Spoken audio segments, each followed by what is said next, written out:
বন্ধুরা, আমার বন্ধু রাজু অনেক অসুস্থ, তো তার মনটা ভালো করার জন্য তারে নিয়ে একটু বেরোইলাম। ঘরে আর মন টেকে না, ঠিক আছে। এদিকে আমার বন্ধু আরাফাত খুব এক্সাইটেড, তো আমরা বেরোচ্ছি, ঠিক আছে। সবাই আমাদের জন্য দোয়া করবেন, আর ব্লগটা দেখার জন্য সবাইকে অনেক অনেক ধন্যবাদ।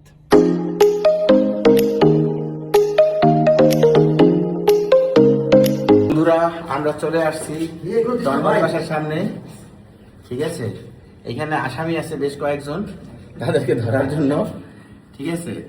বন্ধুরা, আমরা চলে যাচ্ছি বাসায়। খাওয়ার ভিডিও করি নাই, খাবার দাবার দেখলে মানুষ এবার অনেক কথাবার্তা বলে, ঠিক আছে। আমরা আছি বাসায় যাওয়ার পথে পথে।